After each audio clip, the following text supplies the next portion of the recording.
حمدا والصلاۃ والسلام۔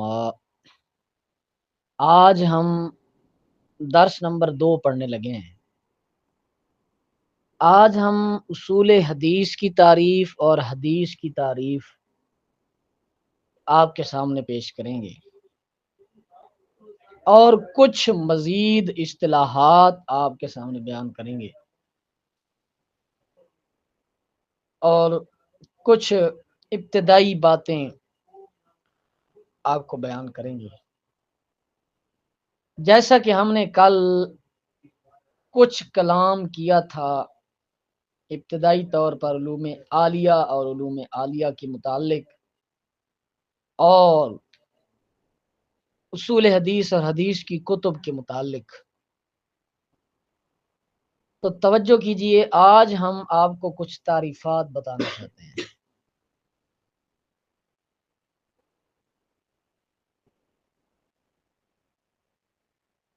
اصول حدیث اور علم حدیث یہ دو الگ الگ اشیاء ہیں۔ اصول حدیث کیا ہے؟ مختصر کہیں تو اصول حدیث متن پر کلام کرنا، اور اصول حدیث سند پر کلام کرنا، اور علم حدیث متن پر کلام کرنا۔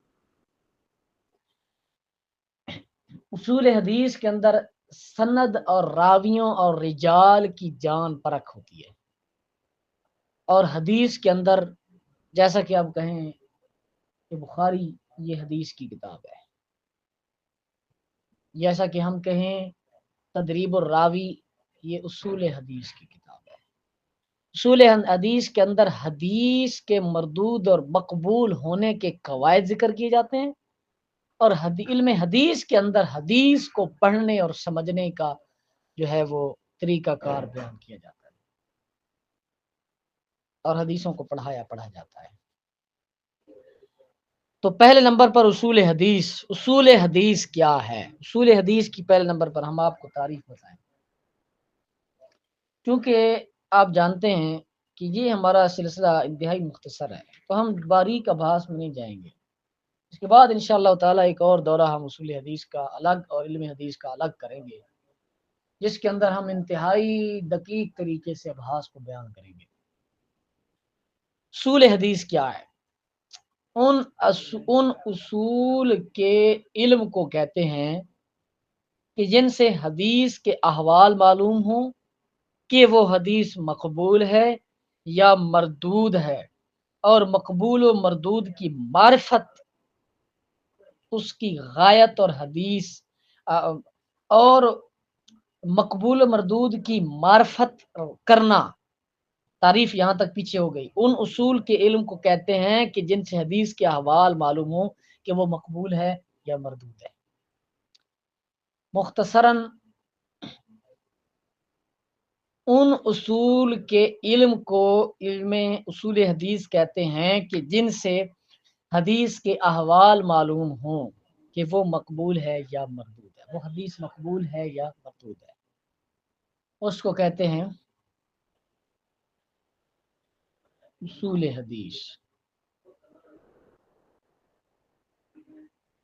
اصول حدیث کا موضوع کیا ہے؟ مقبول و مردود کی معرفت، اس کی غایت، اور حدیث اس علم کا موضوع ہے۔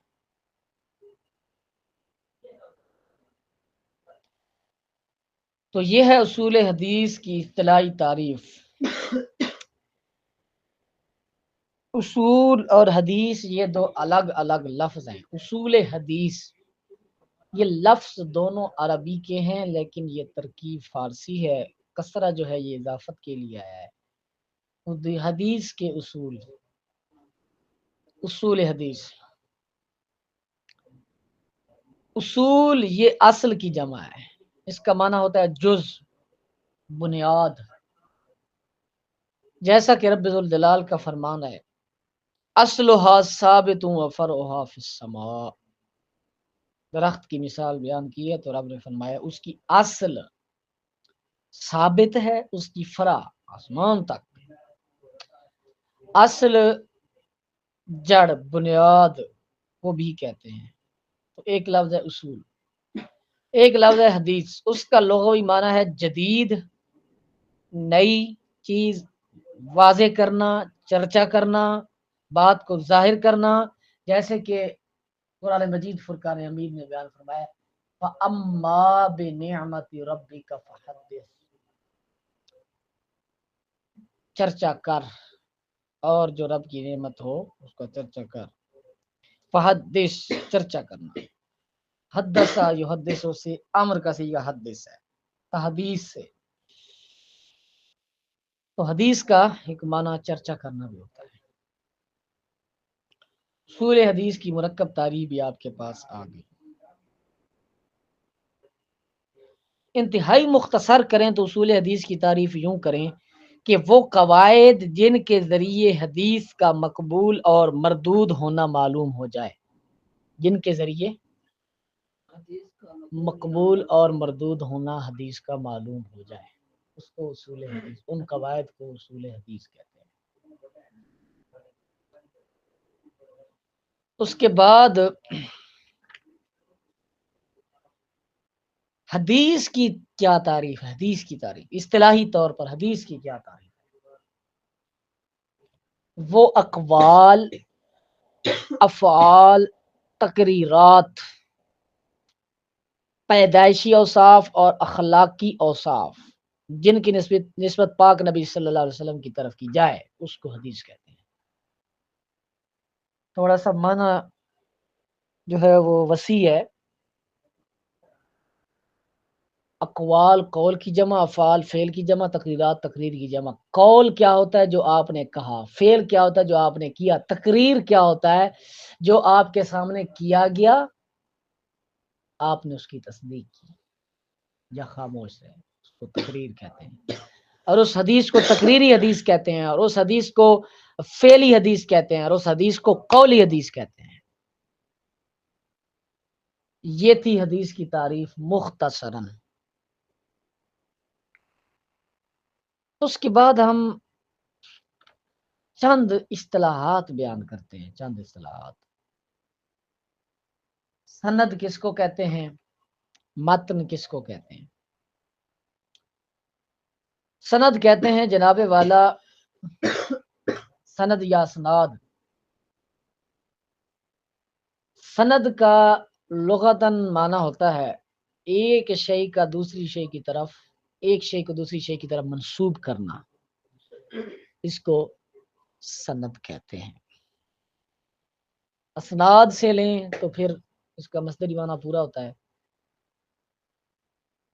یا اس کو رجال حدیث بھی کہتے ہیں. اس فن کو اسماء الرجال کہتے ہیں. سند کے فن کو اسماء الرجال.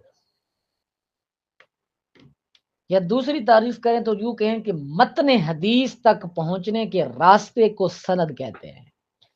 یا یوں کہیں راویوں کا وہ سلسلہ جو متن تک پہنچا دے اس کو سند یا اسناد کہتے ہیں. سند اور اسناد کیا ہوتا ہے؟ جیسے حدیث پاک ہے ابو حنیفہ عن یحییٰ عن محمد ابن ابراہیم التیمی وعن علقمۃ بن وقاص اللیثی وعن عمر بن الخطاب قال رسول اللہ صلی اللہ علیہ وسلم قال رسول اللہ صلی اللہ علیہ وسلم الاعمال بالنیات. امام اعظم ابو حنیفہ یہ حدیث مسند امام اعظم میں پہلے نمبر پر لائے ہیں. یہ جو ہے ابو حنیفہ ان یحییٰ ان محمد ابن ابراہیم التیمی وان علقمۃ بن وقاص اللیثی، یہ جو ہے یہ سند ہے. اس کے بعد جو آ رہا ہے الاعمال بالنیات ولکل امرئ ما نویٰ، یہ جو سارا ہے یہ متن ہے. یعنی جو اصل کلمات ہیں آگے حدیث کے وہ متن ہے. جو پیچھے راویوں کا سلسلہ جو زنجیر بیان کی گئی ہے، فلاں نے فلاں سے روایت کیا، فلاں نے فلاں سے، فلاں نے فلاں سے، یہ سند ہے. تو یہ دو چیزیں ہیں. سند اتنی اہم چیز ہے کہ امام سفیان ثوری اس کے متعلق فرماتے ہیں سند مومن کا ہتھیار ہے. اور عبداللہ بن مبارک سند کے متعلق کہتے ہیں الاسناد من الدین، الاسناد من الدین، سند دین سے ہے. یہ بہت بڑی بات کر دی کہ دین کا مدار سند پر کھڑا ہے. کیا اگر اسناد غلط ہو جائیں، روایات غلط، احادیث خلط ملط ہو جائیں، احادیث غلط ہو جائیں، قرآن کے معنی و مفہوم اور اتحاد اور قیاس اور اجماع میں تخلیط ہو جائے، ہر چیز خلط ملط ہو جائے، دین کا بیڑا غرق ہو جائے. اس لیے انہوں نے کہا سند دین ہے. متن کیا ہوتا ہے؟ متن کہتے ہیں لغتاً پشت کو.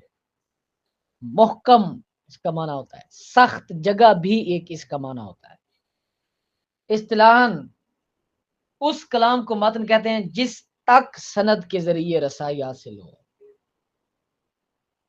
یا ایک اور تعریف، حدیث کے وہ آپ کو سمجھ آ رہی ہے، حدیث کے وہ الفاظ جن کے ساتھ معانی قائم ہو، جن کے ساتھ معانی قائم ہو. سند کے ساتھ کوئی معانی قائم نہیں ہوتے. ابو حنیفہ یحییٰ محمد ابن ابراہیم تیمی فلاں نے فلاں سے فلاں نے فلاں سے فلاں نے فلاں سے روایت کیا، اس کے ساتھ کوئی معانی قائم نہیں ہے. متن جو ہوتا ہے اس کے ساتھ معانی قائم ہوتے ہیں. کیا اللہ مالو بالنیات، عمل کا دار و مدار نیتوں پر ہے. اس پر ایک معنی، اس پر معنی قائم ہے، اس سے کوئی معنی نکل رہا ہے. اس کے بعد چند چیزیں میں بیان کر دیتا ہوں. حدیث کی دنیا سے تعلق رکھنے والوں کے مدارج. ایک ہوتا ہے طالب حدیث،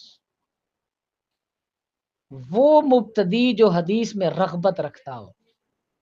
میرا خیال ہے کہ اس دور میں اگر ہم طالب حدیث کا درجہ جو ابتدائی درجہ ہے یہ بھی حاصل کر جائیں تو بڑی بات ہے. اس کے بعد بڑے درجے پڑھیں. اس کے بعد راوی، وہ شخص جو حدیث کو سند کے ساتھ نقل کرتا ہے. اس کے بعد محدث، وہ جو حدیث کا علم روایتاً درایتاً رکھتا ہو، حدیث کی سمجھ بھی رکھتا ہو، روایت پر بھی فرق ہو، یعنی حدیث اور اصول حدیث دونوں میں برابر ہو، حدیث اور اصول حدیث دونوں کو جانتا ہو. اس کے بعد ہوتا ہے حافظ الحدیث، جس کو 1,00,000 حدیثیں سندن متنن جرحن تعدیلن تاریخن یاد ہوں. اور اس کے بعد ہوتا ہے حجت فی الحدیث، وہ مرد کلندر جس کو 3,00,000 حدیث سندن متنن جرحن تعدیلن تاریخن یاد ہو. اور اس کے بعد ہوتا ہے حاکم الحدیث، وہ جس کو تمام حدیث جو اس وقت اس کے دور میں دنیا میں گردش کر رہی ہیں، وہ تمام حدیث سندن متنن تعدیلن جرحن تاریخن یاد ہو. بہت بڑا کمال ہے، بہت بڑا کمال ہے. اور ایسے بندے گزرے ہیں انہوں نے دعویٰ کیا تھا کہ دنیا کی ہر حدیث ہمیں یاد ہے، لاکھوں کی تعداد میں. حافظ ذہبی ہیں میرا خیال ہے. اس کے بعد امیر المومنین، یہ بھی ایک اصطلاح ہے حدیث کی دنیا کے اندر. ایک تو امیر المومنین خلیفۃ المومنین، وہ نہیں، یہ ان تمام سے بلند مرتبہ رکھتا ہے. یہ حدیث کی علتوں کو بھی جانتا ہے، علتوں کو بھی جانتا ہے کہ یہ حدیث کی علت کیا ہے. اس کے بعد شیخ، جو فن میں کسی فن میں کامل ہو، جیسے کہتے ہیں شیخ الحدیث، شیخ التفسیر، شیخ المناطق، شیخ النحو، شیخ الصرف وغیرہ وغیرہ. امام وہ شخص جو کسی فن میں جو ہے وہ انتہا درجہ کی مہارت رکھتا ہے اور اس فن کے اندر اس کی اتباع کی جاتی ہو. جیسے امام النحو کہا جاتا ہے علامہ حاجب کو، اسی طرح کہا جاتا ہے امام اہل سنت، کہا جاتا ہے امام اعلی حضرت امام احمد رضا خان بریلوی کو. بس یہ اس فی الحال اتنا کافی ہے. تو انتہا درجے کا جو درجہ رکھتا ہے وہ امیر المومنین. اب ہم سے رب ذوالجلال سے دعا ہے کہ اللہ تعالی ہمیں طالب حدیث بھی بنا دے، جو ابتدائی درجہ ہے. تو میرا خیال ہے وہ بھی بڑی سعادت کی بات ہے. اللہ تعالی ہمیں سمجھ نصیب